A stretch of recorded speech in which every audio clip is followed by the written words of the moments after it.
আসসালামু আলাইকুম আমার প্রিয় কলিজার আপু ভাইয়া আঙ্কেল আন্টিরা, কেমন আছেন সবাই? আশা করি যে যেখানে আছেন আল্লাহ পাকের রহমতে সবাই অনেক বেশি ভালো আছেন। আলহামদুলিল্লাহ, আল্লাহ পাকের রহমতে আমরাও সবাই ভালো আছি। তো আজকে 20 তারিখ, আর এই যে সকালবেলা দেখুন তোড়জোড় করে একদম ক্যামেরা যে অন করব কি ভিডিও করব কিছুই মাথায় আসেনি। ফোনটা হাতে নেওয়ারই সময় পাইনি। বারবার শুধু রাফির বলছে আব্বু কয়টা বাজে দেখো, আব্বু কয়টা বাজে দেখো। ও সময় বলছে আর আমি মনে করেন রান্না করছি ও বাকি অন্যান্য কাজ করছি। তো যাই হোক, কাজকাম শেষ করে একবারে যে গোয়ালঘরের ভিতরে এসে ক্যামেরাটা অন করলাম। তো যাই হোক, ইনশাল্লাহ 2 থেকে 3 ঘন্টার জন্য একদম রেস্টে থাকবো রাফির মাদ্রাসায় গেলে। তো এখানে যে দেখুন রাফির আব্বু 7 বস্তা সিমেন্ট আনছে, এখানে 6 বস্তা আর 1 বস্তা ছিঁড়ে গেছে, পিছনে রয়েছে ক্যামেরার। তো যাই হোক, আগে যে 6 বস্তা সিমেন্ট নিয়ে আসিল সেটা শেষ হয়ে গেছে, আবার এই 7 বস্তা সিমেন্ট আনছে। তো এই যে রাফির আব্বু সিমেন্ট আনার পরে গাড়িটা একদমই নোংরা হয়ে গেছে, ময়লা হয়ে গেছে। তো যার কারণে ও গাড়ি পরিষ্কার করছে আর আমি দাঁড়িয়ে দাঁড়িয়ে ভিডিও করছি আর কি। তো তারপরে এই যে দেখুন আমি এরই মধ্যে অফ ক্যামেরায় রাফির মাদ্রাসায় চলেও আসছি। আর রাফির মাদ্রাসায় এসে ওকে ক্লাসরুমে বসিয়ে দিলাম, বসিয়ে দিয়ে তারপরে হাঁটছি মাদের বাড়ির উদ্দেশ্য। আর মাদের বাড়িতে যাচ্ছি কারণ হচ্ছে আজ প্রায় 14-15 দিন ধরে, প্রায় 2 সপ্তাহ ধরে আর কি ফোন দিচ্ছি মার, কিন্তু ফোনে পাচ্ছি না। আমার ভাইয়ের কাছে ফোন দিলে আমার ভাই তো যখনই ফোন দিই বাইরে বাইরে বাইরে, দোকানে থাকে, দোকানে না হলে এদিক ওদিকে, মার সাথেই কথা হয় না, বাড়িতেও থাকে না। আর আমার মার ফোন হয়তো বা সাইলেন্ট হয়ে গেছে, যার কারণে আমার মা যেহেতু একটু কানে কম শোনে, ফোনের শব্দ আর কি অনেক জোরে না হলে মা শুনতে পায় না, কানে সমস্যা মার। তো যাই হোক, এই জন্য হয়তো বা ফোন সাইলেন্ট হয়ে রয়েছে, মা শুনতে পারছে না। কিন্তু আমি দিনে মনে করেন যখনই সময় পাচ্ছি, রাতে যখনই সময় পাচ্ছি তখনই ফোন দিচ্ছি। তো আমার মার আমার সাথে 1-2 দিন পর পর কথা না বললে স্ট্রোক করার মতন হয়। কারণ সারাদিন যে বাড়িতে শুয়ে বসে থাকে, কোনো লোকজন নেই কথা বলার। তো আমার সাথে যখন একটু ফোনে কথা বলে তখন মা অনেক শান্তি পায় আর মনটা অনেক ফ্রেশ হয়। তো যার কারণে আমি 1-2 দিন পর পর চেষ্টা করি ফোন দেওয়ার। যদিও বা এখন সময়ের অভাবে দিতে পারছি না, তারপরেও দিচ্ছি মার কথা চিন্তা করে, কিন্তু মার খুঁজেই পাচ্ছি না, ফোনে ধরছে না। তো অবশেষে এই যে দেখুন হাঁটতে হাঁটতে মাদের বাড়ির কাছে চলে আসছি। ওই তো গাছের ভিতরে মাদের বাড়ি। আর এই যে ধান ক্ষেত, কিছুদিন আগেও ধান ক্ষেত ছিল, তো এখন ধান কাটার পরে শুকনো নাড়ার ক্ষেত। তো সেই ক্ষেতের ভিতর দিয়ে হেঁটে হেঁটে চলে যাচ্ছি। তো আমার কলিজার আপু ভাই আঙ্কেল আন্টিদের কাছে আমি প্রতিদিন একটা অনুরোধ করে থাকি, যদি ভিডিওটি ভালো লাগে বা না লাগে তারপরেও একটা লাইক দিবেন দয়া করে সবাই। কারণ একটা ভিডিও বানাতে আসলে অনেক কষ্ট, তারপরে যখন আপনারা একটা লাইক দেন সেই ভিডিওটা আরও 10 জনের হোম পেজে পৌঁছায়। তো তখন আসলে অনেকটা উপকার হয়, যার কারণে প্রতিদিন আপনাদের কাছে সেই ঘুরে ফিরে একটা অনুরোধ করি, দয়া করে সবাই একটি লাইক দিবেন এবং পুরো ভিডিওটি দেখবেন, ইনশাল্লাহ আপনাদের ভালো লাগবে। আর যে সকল আপু ভাই আঙ্কেল আন্টিরা ভিডিওটি আজকে প্রথম দেখছেন, চ্যানেলটি সাবস্ক্রাইব করবেন, পাশে থাকা বেল বাটনটি অন করে দিবেন। তাহলে আমি যখনই কোনো নতুন ভিডিও আপলোড দিব ইনশাল্লাহ নোটিফিকেশন চলে যাবে আপনাদের কাছে। তারপরে যে দেখুন মাদের বাড়িতে ঠিকই আসছি, এসে 1 ঘন্টা মতন ছিলাম। রাফি যেহেতু মর্নিং স্কুল, সকাল সকাল স্কুল ছুটি হয়ে যায়, তো বেশিক্ষণ থাকার আর সময় নেই। তো 1 ঘন্টা মার কাছে ছিলাম ঠিকই, কিন্তু কি ভিডিও করব আসলে বলেন। এই 14-15 দিন ধরে কত কথা জমেছিল আমার মার মনে, আমার ঘরের কাজ করছি, সেই ঘরের কাজের গল্প করছি মার সাথে। আর আমার মা শুনে কি যে খুশি হচ্ছে, আমি কি বলবো, আসলে সন্তানের খুশি দেখলে কিন্তু মা বাপে বেশি খুশি হয়। তো আমার মা আমার সেই ঘরের গল্প করছি, আমার ঘর কিভাবে কি প্লাস্টার করছি, ঘরের ভিতরে দরজা করছি, এই সব গল্প করছি। মার মনে যেসব গল্প ছিল মা সেই সব গল্প করছে। তো দুইজনের এই গল্প করতে করতেই মনে করেন 1 ঘন্টা সময় চলে গেছে। তারপরে আর ক্যামেরা অন করার সময় পাইনি। তো এখন মাদের বাড়ি থেকে মাকে বিদায় দিয়ে চলে আসলাম। এসে তারপরে যখন মাঝখানে পথে আমি মা কাঁঠালের বিচি ভাজিল, তো সেই কাঁঠালের বিচি ভাজা নিয়ে এসে পথে দাঁড়িয়ে আমি আর আনাজ খাচ্ছি, আর রাফির জন্য কয়টা নিয়ে যাব। এখনও প্রায় আধা ঘন্টার সময় আছে রাফির মাদ্রাসা ছুটি হওয়ার, ওই তো সামনে মাদ্রাসা। তো এখনই এই যে ঠান্ডা বাতাসে দাঁড়িয়ে দাঁড়িয়ে আমরা কাঁঠালের বিচি ভাজি খাচ্ছি। তারপরে এই যে দেখুন রাফির মাদ্রাসায় চলে আসছি, আর আসার একটু পরেই ছুটি দিয়ে দিয়েছে। বাচ্চারা চারদিকে এই যে হুড়োহুড়ি করে দোকান থেকে খাবার টাবার কিনে খাচ্ছে। আর এদিকে এই যে রাফির আব্বুর গাড়ির ভিতরে আমি বসে রয়েছি, আর ওই যে দোকানে রাফি আর রাফির আব্বু বসে রয়েছে। রাফি চটপটি খাচ্ছে, রাফির আব্বু বসে রয়েছে, আর এদিকে আনাস আমার কোলের ভিতরে বসে রয়েছে, ও আব্বুর কাছে যাবে বলছে। তো যাই হোক, আমি আবার একটু ভিডিও করছি। তো তারপরে আমরা মাদ্রাসার ওখান থেকে একদম সোজাসুজি আমাদের আরেকটা বাজার আছে, সেই বাজারে একটু দরকার ছিল, তো সেই বাজারে আসছিলাম। তো যাই হোক, সেই বাজারে আসার পথে এই যে দেখুন গাড়িটা মাঝ রাস্তায় থামিয়ে ওই যে পিছনে একটা সাইকেল, মানে একজন মুরব্বী, একদম মুরব্বী একটা লোক, তার সাইকেলে ঘাস ছিল, তারপর বড় একটা বস্তা ছিল। তো সেই ঘাস আর বস্তা নিয়ে সাইকেলটা পড়ে রয়েছে, কিন্তু কেউ তুলে দিচ্ছে না, গাড়ি থামিয়ে কেউ আসছেও না। তো রাফির আব্বু দেখলো, দেখে আবার ও দৌড়ে গিয়ে তো সেই মুরব্বী চাচার আর কি সাইকেলটা উঠিয়ে দিচ্ছে সাথে। তো রাফির আব্বু যখন দাঁড়িয়েছে তখন আর একটা লোকও আসছে, আর এতক্ষণ ধরে যে লোকটা একা একা সাইকেল নিয়ে বসে রয়েছে, মানে পড়া সাইকেল নিয়ে দাঁড়িয়ে রয়েছে, কেউ এসে একটু সাহায্য করছে না। তো যাই হোক, তারপরে এই যে আমরা আসছি এই যে বাজারে, সেই বাজার থেকে এই যে গত পরশু দিনকে সমোসা খেয়ে গেলাম, তো সেই সমোসার লোভে আবার আজকেও রাফির আব্বু নিয়ে আসছে আমাদের, বলছে খুব মজা লাগছে, চলো আবার আজকেও খেয়ে আসি। তো তারপরে রাফি ভিতরে মানে খাচ্ছে, এই যে কি জানি কয় মিষ্টি, আর ওই যে সন্দেশ খাচ্ছে, সন্দেশ না মানে এই যে ছানা খাচ্ছে। আর রাফির আব্বু আবার রুটি, তারপরে পরোটা নিয়ে গেল, আর এদিকে এই যে রসমালাই, মিষ্টি না, সেদিন খাইলো রাফি মিষ্টি আর ছানা, আর আজকে খাচ্ছে ছানা আর রসমালাই খাচ্ছে। এই যে আমার হুজুর বাবা, তো হুজুর বাবার মানে হুজুররা কিন্তু খুব খাতি পারে। তো আমি আবার তাই বলছিলাম যে রাফি বেশি বেশি খাওয়া শেখো। তো রাফি আনাস ওরা খাচ্ছে, আমি আবার একটু ভিডিও করতে আসলাম। গাড়িটা রয়েছে রোডের উপরে, আমি বসে বসে খালি গাড়ি পাহারা দিই, তো আর গাড়ির ভিতরে বসে খাই আর কি।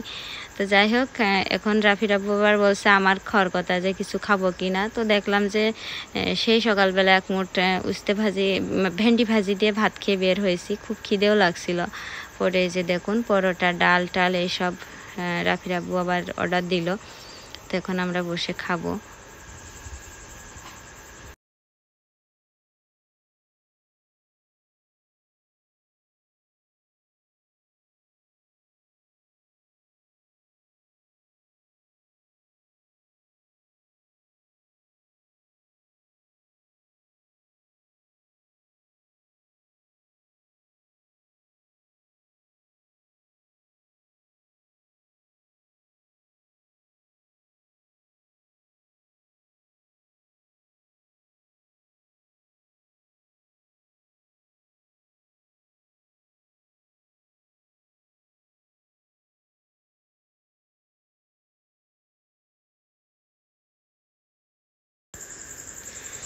তো তারপরে যে খাওয়া দাওয়া শেষ করে বাড়িতে চলে আসছিলাম। তো বাড়িতে এসে পরে আর কোনো কিছু ভিডিও করা হয়নি। এসে দেখি আমাদের ঘরের মেঝেতে আলহামদুলিল্লাহ ঢালাই দিচ্ছে মিস্ত্রিরা। তো আমি সেই সমোসা কিনে নিয়ে এলাম মিস্ত্রিদের জন্য। তো সমোসা দিয়ে তারপরে ঠান্ডা পানি স্যালাইন গুলিয়ে শরবত বানাইয়ে দিলাম আর কি। তো মিস্ত্রিরা খেয়ে তো আবার ঘরের মেঝে ঢালাই দিল, ঘরের মেঝে ঢালাই দিয়ে এখন ওরা পিছন দিকে কাজ করছে। তো সেই সুযোগে একটু এই যে ভিডিও করছি। আসলে লোকের সামনে ভিডিও করলে কেমন করে আর কি মনে করে, তো যার কারণে আসলে আর ভিডিও করি না। তো এই যে দেখুন ঘর ঢালাই দেওয়ার পরে কিন্তু ঘরটা অনেক সুন্দর লাগছে, আর যখন টাইলস করব তখন তো আরও সৌন্দর্য বেড়ে যাবে। তো এত খুশি, এত আনন্দ লাগছে। আসলে আমি জানি যে আমার এই ভিডিওটা দেখার পরে আমার আপুরা, ভাইয়ারা, আঙ্কেল আন্টিরা তারাও অনেক বেশি খুশি হবেন আমার এই খুশি দেখে। তো সবার কাছে অনেক অনেক কি বলবো, দোয়া করবেন আমার জন্য। আর আল্লাহর কাছে হাজার হাজার শুকরিয়া করি। আসলে কি বলবো, এটা আসলে মুখে ভাষায় প্রকাশ করার মতন না আমার এই খুশিটা বা আনন্দটা। শুধু একমাত্র মনে মনেই আমি আল্লাহর কাছে শুকরিয়া করছি।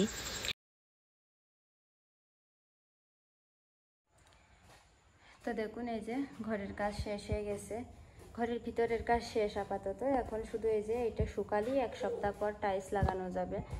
তো ঘরের দেওয়ালে এখন শুধু পানি দিয়ে ভিজাতে হবে আর কি। তো কেমন লাগছে আমার ঘরটা কিন্তু কমেন্ট করে জানাবেন। আমার তো মানে খুশি আনন্দে, মানে আমি দেখলেই হাসি পাচ্ছে আমার ঘরটা আনন্দে। তো যাই হোক, এখন আমি মিস্ত্রিরা মাত্রই চলে গেল, তো এখন কাজ করবো, এই যে থালা বাসন ধোবো, গোসল করব। ওই দেখুন ওখানে এক গাদা কাপড় চোপড় রাখিছি, কাচতে হবে গরম পানি দিয়ে।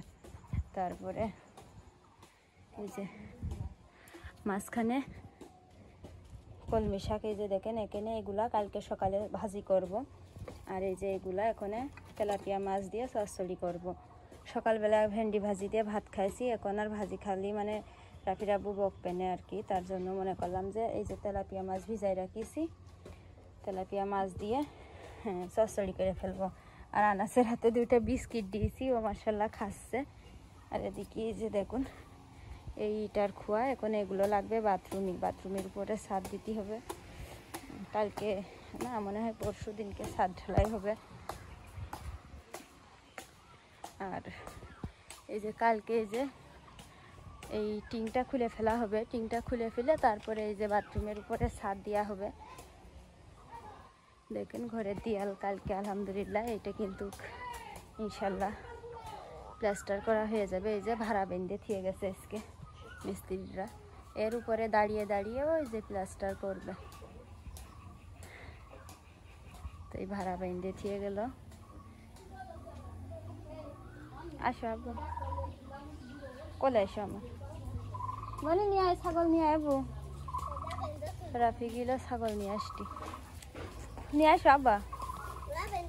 আচ্ছা,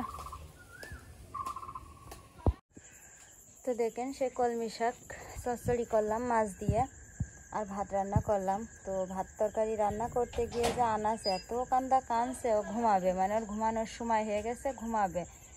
তো যাই হোক ঝটপট করে রান্না করতে করতে মানে ভাত আগে হয়ে গেল, পরে ভাজা মাছ দিয়ে আনাসের ভাত খাওয়াইছি তরকারি চুলোর উপর রেখে, খাওয়াইয়ে তারপরে মনে করেন তরকারি হয়ে গেছে। এবার তরকারি ঘরে রেখে গেছি আমি, রাফি, আনাস 3জনই গোসল করতে কলপাড়ে।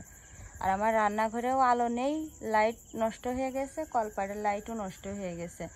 তো আপাতত লাইট এখন লাগাবো না, একবারে যখন ঘর প্লাস্টার করে ঘরে যখন কারেন্টের লাইন দেব তখন একবারে বাথরুমে কলপাড়ে সব জায়গায় লাইট দেব, তো এখন আপাতত আর দেবো না। তো যাই হোক রান্না টান্না করলাম, করে আনাসের রাফির গোসল করালাম, আমি গোসল করলাম, করে কাপড় ধোয়ার আর সময় পাইনি। তো সেই কাপড় এখানে ধুলাম, এখন ধুলাম বলতে মানে যে রাফি আর আনাস ওই দেখেন ঘরে ঘুমাচ্ছে, ওদের 2 ভাইয়ের ঘুম পাড়িয়ে দিয়েছি, ওরা 2 ভাই খাইয়ে দিয়ে ঘুমাচ্ছে। আর ওদের ঘুম পাড়িয়ে রেখে আইসি আমি মুরগি তুলতে এসে মনে করেন আমার 6টা বাচ্চা উঠিল, সেই 6টা বাচ্চা শিয়ালে খাতি আর 2টো বাচ্চা আছে, তাও প্রায় 250 গ্রাম ওজন, এক পোয়া হয়ে গেছে এক একটা মুরগির বাচ্চা। তো সেই মুরগির বাচ্চা 2টো আছে, আর বর্তমান 2টোর একটাও পালাম না, খুঁজে মুরগির বাচ্চা খুঁজছি মনে হয় 10-15 মিনিট ধরে, পাইনি। তারপরে কিছু কাঠ ছিল ওই যে গোয়ালির ভিতরে, সেই কাঠগুলো এনে এখানে রাখলাম। তারপরে গোয়ালির ভিতরে ঝাড় দেওয়ার সময় পাইনি, সারাদিন ঝাড় দিয়ে ছাগলের ময়লা পরিষ্কার করে, ছাগল ছিল ওই জায়গায়, ছাগলটা ঘরে তুললাম গোয়াল ঘরে।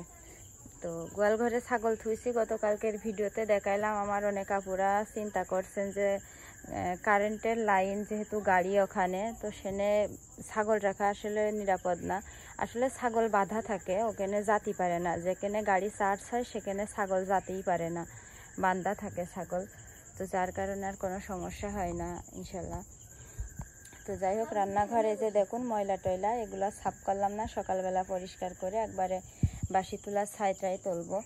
অনেক থালা বাসন ছিল, মিস্ত্রি করে যে শরবত গুলাই দিয়েছি দুপুরবেলা, আর সমোসা দিয়েছি, তো সেই সব পরিষ্কার করে সব এখানে উপর করে রাখিছি।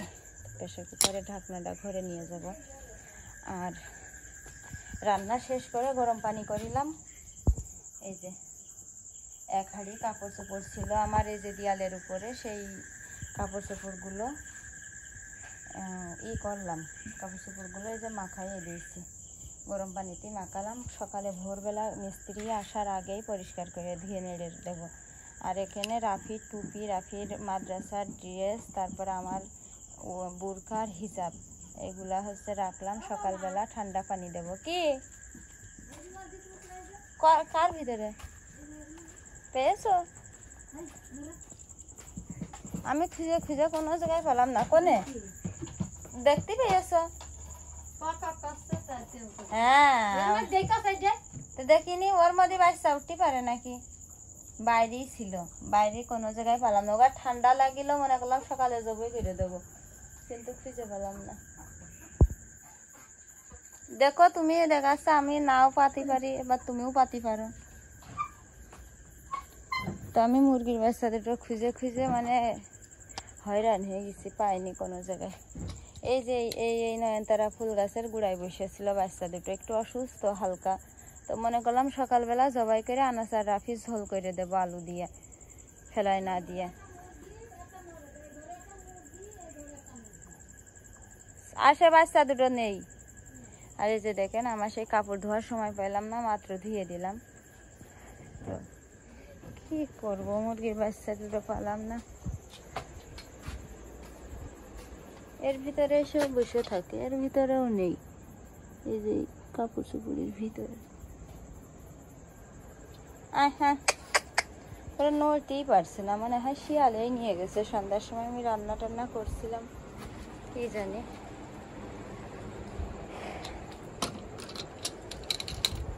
তো এই যে দেখেন, আর নাচের রাফির খাওয়াইছি, আমি খাইছি।